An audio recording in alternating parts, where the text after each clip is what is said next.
Do you think an empire could be born overnight thanks to a single historic coronation? What if I told you that this event shaped Europe for centuries but also triggered a system of power and dependence that defined the Middle Ages? Welcome to a journey through the heart of medieval Europe, where post Roman chaos gives way to a powerful new vision. Today, we will not only talk about dates and names, but we will explore how one man, Charlemagne Diaz, tried to re establish the idea of empire, how the land became the cornerstone of every social relationship, and how new threats subsequently reshaped the map of power, leaving us a complex and fascinating legacy. Prepare to discover the roots of our continent, its hierarchies, and its battles. Imagine Europe after the fall of the Western Roman Empire. Rome was once the beacon, the center of the known world, but now there is a void. Infrastructure collapses, trade languishes, cities depopulate, and knowledge retreats to monasteries. There is no longer a strong central authority, but only a mosaic of barbarian kingdoms struggling to assert themselves. It is a time of uncertainty, of fear, where the future seems to be written day by day, without a clear direction. In this fragmented landscape, a force emerges that is destined to change everything: the Franks. Originally a Germanic people, they had settled in Gaul and, unlike others, had embraced Catholic Christianity, earning the favor of the Church of Rome. This alliance, almost an ironclad pact, will prove crucial to their rise. Through centuries of conquest and consolidation of power, the Franks become the dominant nation in Western Europe, the only one capable of offering a semblance of order. But it is with one man in particular that history takes a decisive turn: Charlemagne. Think of him as a giant, not only physically, but also for the imprint he left. Charles was no ordinary man, he was a man of action, a born leader, capable of combining military skill with profound political and cultural vision. His reign, which began in 768 AD, marked a true turning point. He was not content to simply rule the Franks, but dreamed of recreating something great, something vast that could restore the West to its former splendor. Under his leadership, the Franks conquered vast territories, from Saxony to Bavaria, from Lombardy to the border with Spain, creating an empire whose size had not been seen since the time of Rome. The culmination of this extraordinary journey comes on a date that many remember: Christmas night in 800 AD. In Rome, in St. Peter's Basilica, while Charlemagne is kneeling in prayer, Pope Leo III crowns him Emperor of the Romans. Imagine the scene, the crowd cheering, the golden crown on Charles's head, a gesture that is not just a formality but an act of immense significance. It was not a simple title, but an attempt to restore the ancient imperial authority in the West, to create a Holy Roman Empire that would draw on both the Roman heritage for its political and administrative greatness, and the Christian heritage for its spiritual legitimacy. This event consolidated an indissoluble bond between temporal and spiritual power, between the sword and the cross, which would characterize Europe for centuries to come.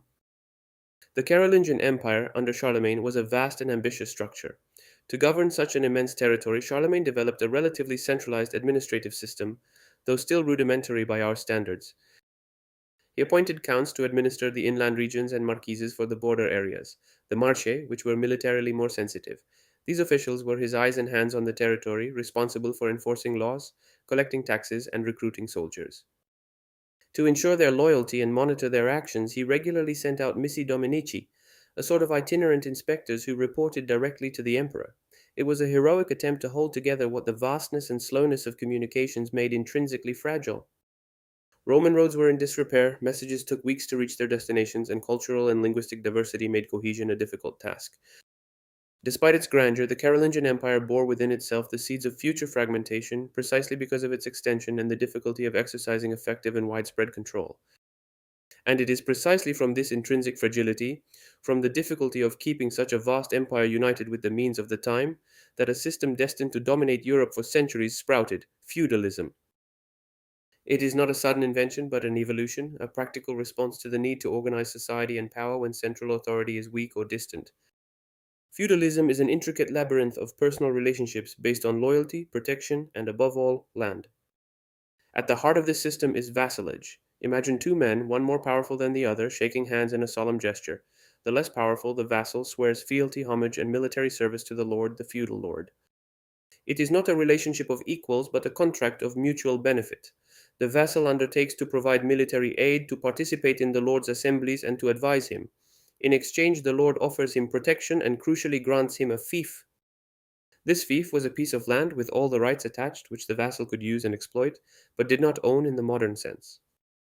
It was a revocable loan, though in practice it often became hereditary.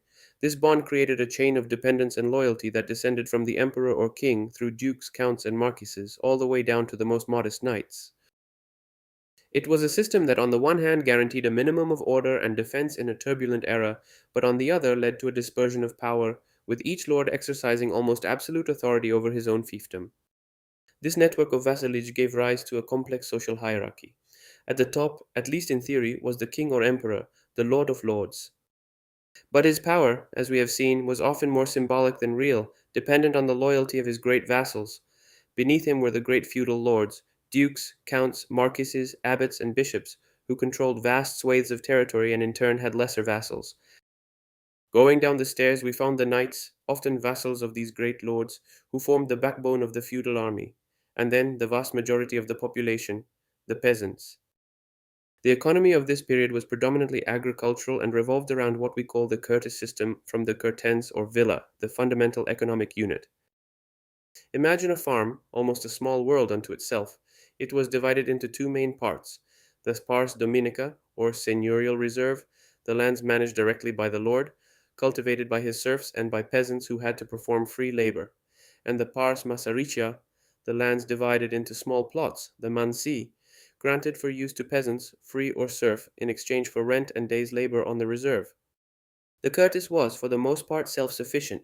It produced its own food, clothing, and tools. Trade was scarce, the cities were almost abandoned, and life revolved around this rural microcosm. The peasants lived a hard life, tied to the land with the obligation to pay the lord tributes in kind, grain, wine, animals, and sometimes even in money. It was a system that guaranteed survival in difficult times, but which also crystallized social inequalities, relegating the majority of the population to a condition of dependence and toil. Despite the efforts of Charlemagne and his ambitious imperial vision, the Holy Roman Empire, in its unitary form, did not last long. After Charlemagne's death in 814, his heirs began to vie for power. The empire was divided and fragmented into increasingly weak kingdoms, marking a general weakening of the central power. The bonds of vassalage, which were meant to unite, began to show their dark side, turning into a source of ever-increasing autonomy for the local lords.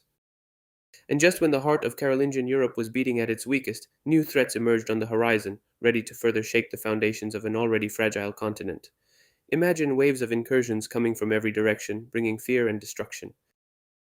From the north came the Vikings. These Norse Northmen, skilled navigators and fierce warriors, set sail from their Scandinavian lands in their agile ships, the Drakkars. They weren't just raiders, some were traders, others colonizers, but for Europe they were primarily a plague. They sailed up navigable rivers, sacking monasteries and towns, terrorizing the coasts, and even establishing permanent settlements in places like Normandy and England. Their raids were swift, unexpected, and devastating, leaving only ash and destruction in their wake. From the south, at the same time, the Saracens, Arab and Berber sailors and warriors dominated the Mediterranean. From their bases in North Africa and Spain, they attacked the Italian, French, and Spanish coasts. They sacked cities like Rome, destroyed monasteries, and blocked trade routes. Their raids transformed the Mediterranean, once a route of trade and culture, into a sea of fear, forcing Europe to withdraw into itself and partially renounce maritime trade. And from the east on horseback galloped the Hungarians, a nomadic people of Asiatic origin, known for their skill in archery and their ferocity in battle. From the steppes of present-day Hungary, they poured into Central Europe, pushing as far as Germany, France, and northern Italy. Their raids were lightning fast, astonishing for their speed and the vast territory they managed to cover in a short time. Only with the Battle of Lechfeld in 955 under Emperor Otto Warren were their raids finally stopped. These new invasions were not only a scourge but had profound consequences on the social and political structure of Europe. Right? Faced with constant threats, the already weak central power proved incapable of effectively protecting the population. People turned to local lords, counts, dukes, and anyone who could offer defense. The construction of fortifications, castles, and walled villages became the norm, and these local lords, in exchange for protection, greatly strengthened their authority and autonomy. They armed themselves, created their own small militias, and began to exercise full military, judicial, and fiscal powers over their territories.